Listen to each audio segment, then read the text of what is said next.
사랑합니다, 행복님. 오늘도 찾아주셔서 감사합니다.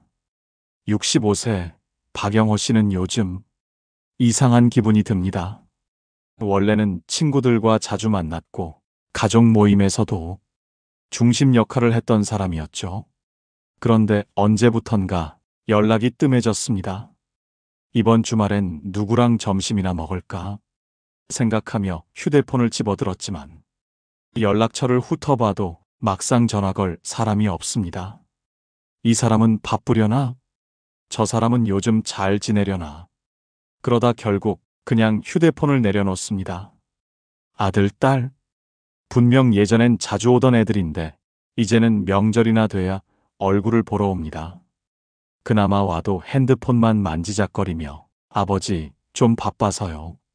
다음에 또 올게요. 후다닥 가버립니다. 도대체 왜 이러지? 내가 뭐 잘못했나? 그렇게 스스로에게 묻지만 이유를 알 수가 없습니다. 하지만 주변 사람들은 알고 있습니다. 박영호 씨가 무심코 내뱉었던 이 말 때문이라는 걸요. 여러분은 어떠신가요? 혹시 이 말을 습관처럼 하고 계시진 않나요? 그렇다면 조심하셔야 합니다. 이 말이 쌓이면 결국 여러분도 혼자 남게 될 수 있습니다. 오늘은 박영호 씨의 이야기를 통해 절대 하면 안 되는 외로움을 부르는 말 4가지를 알려드리겠습니다. 주제가 마음에 드신다면 구독과 좋아요 눌러주세요. 여러분의 마음을 안아주는 따뜻한 컨텐츠로 보답하겠습니다. 박영호 씨는 요즘 아들과의 사이가 어색해졌다는 걸 느끼고 있었습니다. 예전에는 자주 집에 찾아왔던 아들이 요즘은 전화도 뜸하고 얼굴 보기도 어려워졌습니다. 그래도 오랜만에 시간이 맞아 함께 저녁을 먹게 되었고 식탁에서 이런저런 대화를 나누던 중이었습니다. 아버지, 저 이번에 집을 좀 더 작은 곳으로 옮기려고 해요. 갑작스러운 아들의 말에 박영호 씨는 젓가락을 내려놓으며 물었습니다. 왜? 그 좋은 아파트에서 왜 나가려고? 거기 오래 살아야지. 아무래도 대출 부담이 커서요. 조금 줄이고 생활비도 아끼려고요. 박영호 씨의 표정이 굳어졌습니다. 그게 말이 되냐? 애도 크고 있는데 넓은 집에서 살아야지. 그래도 저희 형편 생각하면 지금은 이게 최선이에요. 그 말을 듣는 순간 박영호 씨는 답답한 마음이 치밀어 올랐습니다. 그리고 결국 한숨을 쉬며 말했습니다. 내가 널 어떻게 키웠는데 겨우 이런 결정이나 하고 있냐? 아버지가 너 힘들까봐 고생 안 시키려고 얼마나 애썼는데 너는 좀 더 잘 살아보려는 생각을 해야지. 왜 자꾸 내려가려고만 하냐? 아들의 얼굴이 굳어졌습니다. 그러나 반박하지 않고 조용히 밥을 뜨기만 했습니다. 그날 이후 아들은 더욱 연락을 줄였고 박영호 씨는 속이 상했습니다. 아니, 내가 잘 되라고 한 말인데 왜 저러지? 하지만 박영호 씨는 깨닫지 못했습니다. 이 말이 자식에게 죄책감을 심어주는 말이었고 그 죄책감이 아들을 더욱 힘들게 만들고 있었다는 걸요. 내가 널 어떻게 키웠는데? 이 말은 부모 세대에게는 희생과 사랑을 강조하는 표현일 수 있습니다. 하지만 자녀 입장에서는 이렇게 들립니다. 나는 너에게 많은 걸 해줬는데 너는 내 기대에 미치지 못하고 있어. 자녀는 부모의 사랑을 알지만 이런 말을 들으면 부모에게 감사한 마음보다 죄책감과 부담을 먼저 느끼게 됩니다. 그리고 그런 부담이 쌓이면 결국 부모와의 거리를 두게 됩니다. 심리학자 존 가트맨은 이렇게 말했습니다. 좋은 관계는 서로를 응원하는 데서 시작된다. 하지만 상대방이 나를 실망스럽게 여긴다고 느끼는 순간 관계는 서서히 멀어진다. 부모가 기대하는 바와 다르게 살고 있다고 해서 자녀가 실패한 것은 아닙니다. 자녀의 선택을 인정하고 그들이 스스로 책임질 수 있도록 믿어주는 것이 오히려 더 단단한 관계를 만들어줍니다. 혹시 내가 널 어떻게 키웠는데? 라는 말을 자주 하고 있다면 그 말을 대신 이렇게 바꿔보는 건 어떨까요? 내가 고민 끝에 내린 결정이라면 나도 응원할게. 살면서 힘든 순간이 있겠지만 그래도 너라면 잘 해낼 거야. 난 언제나 내 편이야. 내가 어떤 선택을 하든 널 믿어. 이런 말 한마디가 자녀에게 부담이 아니라 용기와 신뢰를 줄 수 있습니다. 그리고 신뢰받는다고 느끼는 순간 자녀는 더 이상 부모를 피하지 않습니다. 오히려 더 자주 연락하고 더 많은 대화를 나누고 싶어집니다. 지금 이 순간 내가 자녀에게 하는 말을 떠올려 보세요. 혹시 내가 널 어떻게 키웠는데? 라는 말이 습관처럼 나오고 있지는 않으신가요? 그 말이 쌓이면 결국 자녀는 부모에게서 멀어질지도 모릅니다. 박영호 씨는 오랜만에 친구들과 골프를 치러 갔습니다. 날씨도 좋고 기분도 상쾌했습니다. 친구들과 함께하는 시간이 즐겁기도 했고 한편으로는 자신의 골프 실력을 뽐낼 생각에 약간의 기대감도 있었습니다. 다들 몇 번씩 스윙을 해보던 중 한 친구가 공을 제대로 맞히지 못하고 헛스윙을 했습니다. 아이, 이거 왜 이렇게 어렵냐? 분명 연습할 땐 괜찮았는데. 그러자 박영호 씨는 기다렸다는 듯 혀를 차며 말했습니다. 내가 뭘 했어? 힘 빼고 치라고 했잖아. 너 그때 내 말 안 듣고 계속 힘줘서 치더니 결국 이 사단이 난 거지. 내가 하라는 대로 했으면 벌써 실력 늘었을 거야. 친구는 멋쩍게 웃으며 다시 자세를 잡았지만 표정이 굳어 있었습니다. 다른 친구들도 애써 웃으며 분위기를 넘기려 했지만 누가 봐도 어색한 기운이 감돌았습니다. 그 후로도 박영호 씨는 틈만 나면 친구들의 스윙 자세를 지적하며 한마디씩 거들었습니다. 퍼팅을 하다가 실수하는 친구에게도 거 봐. 내가 거리 감각을 길러야 한다고 했잖아. 너는 항상 급하게 치니까 그렇다니까. 하고 덧붙였습니다. 친구들은 불편했지만 차마 대놓고 뭐라고 할 수 없어. 그냥 넘어갔습니다. 골프를 마친 후 친구들은 단체 채팅방에서 다음 주 약속을 잡았습니다. 그런데 박영호 씨는 그 사실을 몰랐습니다. 그는 아무렇지 않게 집으로 돌아와 혼잣말을 했습니다. 이상하네. 예전엔 모임이 있으면 꼭 나한테도 연락했는데 그러나 그는 정작 자신의 말이 친구들을 불편하게 만들고 있었다는 사실을 깨닫지 못했습니다. 어쩌면 박영호 씨는 정말 좋은 의도로 조언을 했을지도 모릅니다. 친구들이 조금이라도 더 나아지길 바라는 마음에서 한 말일 수도 있습니다. 하지만 상대방이 도움을 요청하지 않았을 때 자신이 먼저 나서서 가르치려 들면 그것은 조언이 아니라 지적질이 됩니다. 그리고 지적을 받는 사람은 대화가 즐겁지 않다고 느끼고 점점 거리를 두게 됩니다. 철학자 소크라테스는 이렇게 말했습니다.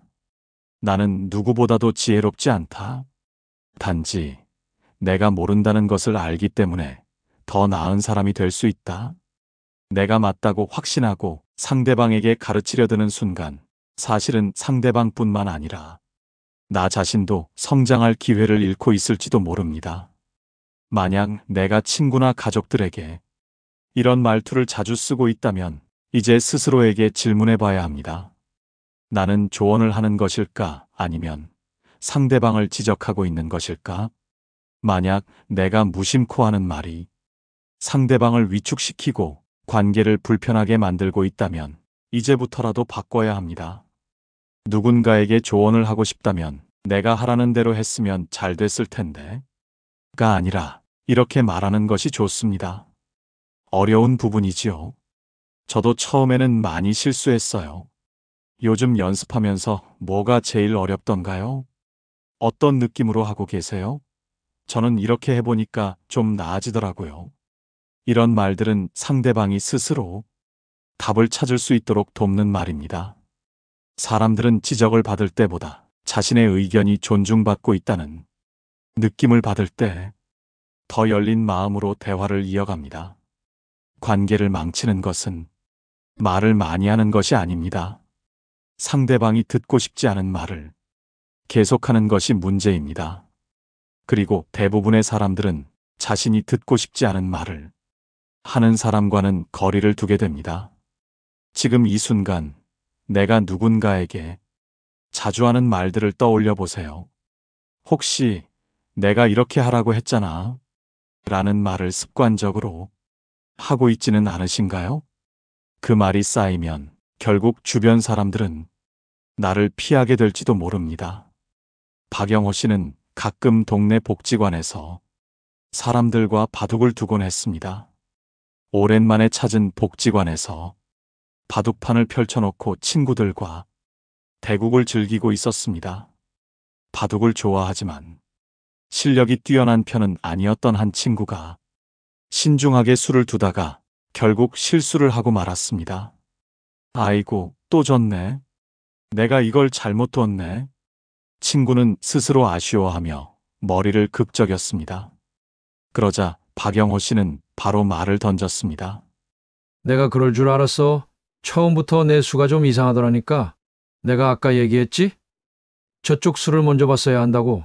그걸 그냥 뒀으니 지는 거지. 항상 그런 식이야. 그러니까 늘 똑같이 지는 거라고. 주변에 있던 다른 사람들은 순간 말이 없어졌습니다. 진 사람이야 이미 기분이 안 좋은데 박영호 씨의 말 한마디가 더욱 분위기를 가라앉혔습니다. 다른 친구가 애써 분위기를 바꿔보려며 말을 건넸습니다. 그래도 아까 중반까지는 꽤 잘 두지 않았나? 그러나 박영호 씨는 고개를 저으며 단호하게 말했습니다. 아니야. 애초에 술을 잘못 짜면 끝이야. 난 보자마자 졌다고 생각했어. 친구는 더 이상 아무 말도 하지 않고 바둑판을 정리했습니다. 그날 이후 박영호 씨는 복지관에 갈 때마다 뭔가 이상한 기분이 들었습니다. 예전에는 바둑을 두자고 먼저 부르던 사람들이 요즘은 바둑판을 벌려도 다들 다른 사람과 두고 있었습니다. 어느 순간 자기가 바둑을 두려 하면 다들 다른 핑계를 대며 빠지는 걸 알게 되었습니다. 이상하네. 왜 다들 바둑을 두자고 안 하지? 그러나 그는 정작 자신의 말이 사람들에게 부담이 되고 있었다는 사실을 깨닫지 못했습니다. 그럴 줄 알았어. 이 말은 단순한 지적이 아닙니다. 상대방의 자존감을 무너뜨리는 말입니다. 실수를 했을 때 상대방은 이미 본인이 잘못했다는 걸 알고 있습니다. 그런데 거기에 그럴 줄 알았다 라고 덧붙이면 그 말은 너는 어차피 이럴 사람이었어 라는 의미로 들립니다. 결국 상대방은 내가 뭐를 해도 이 사람한테 인정받을 수 없구나 라고 생각하게 됩니다. 그리고 이런 말을 자주 듣게 되면 차라리 그 사람과는 말을 섞고 싶지 않다고 느끼게 됩니다. 철학자 니체는 이렇게 말했습니다. 말은 단순한 도구가 아니다. 그것은 우리의 감정을 지배하고 상대방의 세계를 바꿔놓는다. 어떤 말 한마디가 누군가에게는 가벼울 수 있지만 어떤 말은 상대방이 오랫동안 기억하고 관계를 망가뜨릴 수도 있습니다. 혹시 내가 그럴 줄 알았어 라는 말을 습관처럼 하고 있지는 않은지 돌아볼 필요가 있습니다.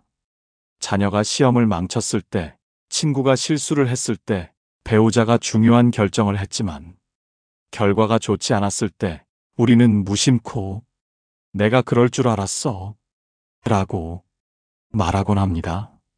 하지만 이 말을 대신 이렇게 바꿔보면 어떨까요? 이게 좀 아쉽네. 그래도 다음엔 더 좋은 결과 나올 거야. 괜찮아. 누구나 실수할 수 있지. 다음에 다시 해보자. 그래도 네가 노력한 과정이 더 중요해. 이런 말 한마디가 관계를 바꾸고 상대방을 위로하며 오히려 도전할 힘을 줄 수도 있습니다. 사람들은 자신을 무시하는 사람과는 점점 멀어지고 자신을 존중해주는 사람에게 가까이 가게 되어 있습니다. 지금 이 순간 내가 무심코 던지는 말이 상대방의 자존감을 무너뜨리는 말인지 돌아보세요. 혹시 그럴 줄 알았어? 라는 말을 자주 하고 있다면 그 말이 쌓여 결국 주변 사람들을 멀어지게 만들고 있을지도 모릅니다. 박영호 씨는 어느 날 동네 지인을 만났습니다. 그 지인은 요즘 사진을 배우기 시작했다며 사진 찍는 재미에 푹 빠져 있다고 말했습니다.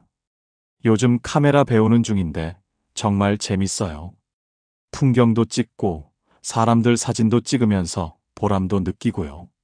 그러자 박영호 씨는 피식 웃으며 말했습니다. 아니, 그 나이에 그런 걸 해서 뭐해? 이제 와서 사진 배워서 어디 쓰려고 그래? 그냥 재미로 하는 거예요. 새로운 걸 배우는 게 신나기도 하고요. 박영호 씨는 고개를 저으며 다시 말했습니다. 그런 거 젊었을 때 하는 거지. 이제는 좀 편하게 쉬어야지. 괜히 쓸데없는데 시간 낭비하지 말고 그냥 적당히 지내. 그 말을 들은 지인은 멋쩍게 웃으며 대화를 마무리했고 그날 이후로는 더 이상 박영호 씨에게 자신의 취미 이야기를 꺼내지 않았습니다. 그리고 얼마 지나지 않아 다른 친구들과는 즐겁게 이야기 나누던 그 지인이 박영호 씨와는 점점 거리를 두는 듯한 느낌을 받았습니다. 박영호 씨는 이해할 수 없었습니다. 나는 그냥 현실적인 조언을 해준 건데 왜 저렇게 피하는 거지? 그러나 그는 깨닫지 못했습니다. 이 말이 상대방의 도전과 열정을 꺾어버리는 말이었다는 것을요. 그 나이에 그걸 왜 해? 이 말은 누군가에게는 현실적인 조언처럼 들릴 수도 있지만 듣는 사람 입장에서는 넌 이제 새로운 걸 배울 필요가 없어. 넌 이미 늦었으니까 가만히 있어. 라는 뜻으로 받아들여질 수 있습니다. 누군가 새로운 걸 배우고 도전하는 모습을 볼 때 그것을 응원하기보다는 그 나이에 그런 걸 해서 뭐 하냐? 라고 말하게 된다면 결국 그 사람은 내 앞에서는 자신의 꿈이나 계획을 말하지 않게 됩니다. 미국의 교육학자 존 듀이는 이렇게 말했습니다.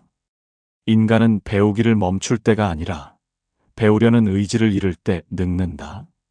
새로운 것을 배우고 도전하는 것은 나이와 상관없는 일이며 배움을 지속하는 사람은 더 활기차고 의미 있는 삶을 살게 됩니다.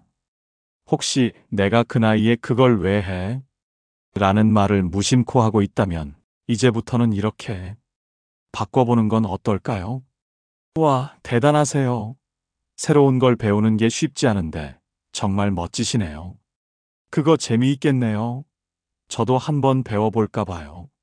좋은 취미 찾으셨네요. 요즘은 어떤 사진 찍고 계세요?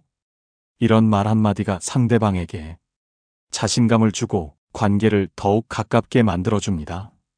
누군가의 도전을 응원하면 언젠가 내가 새로운 걸 시작할 때도 응원받을 수 있습니다.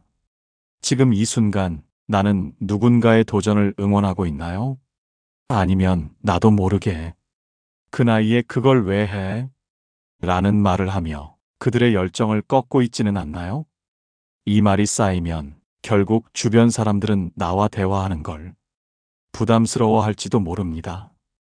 박영호 씨는 요즘 며느리와의 관계가 점점 서먹해지고 있었습니다.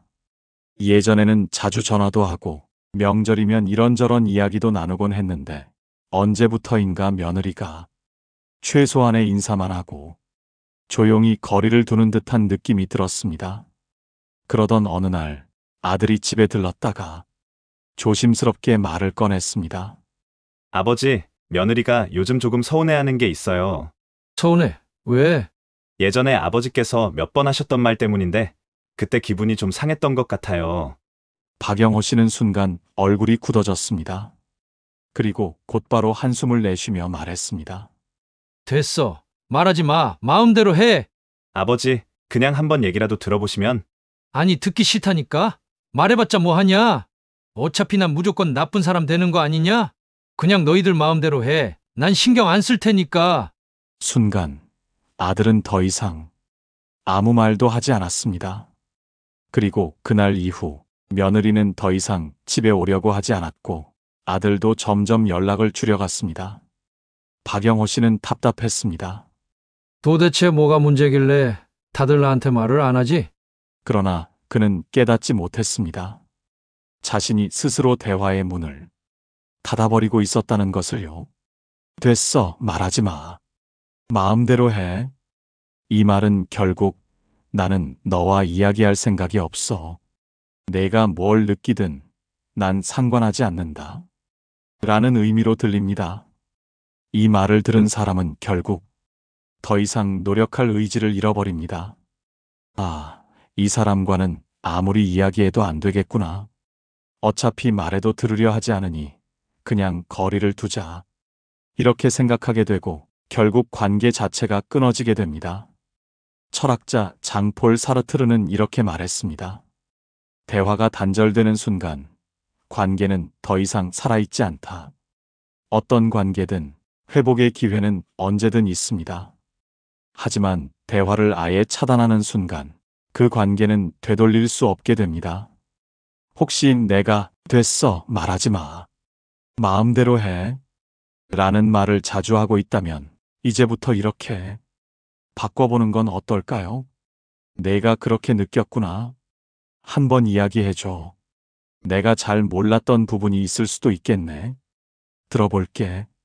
어떤 점이 그랬는지 말해주면 나도 노력해볼게. 이런 말 한마디가 관계를 되살리고 다시 가까워지게 만드는 시작이 될 수 있습니다. 대화의 문을 닫아버리면 결국 주변 사람들은 하나둘 떠나가게 됩니다.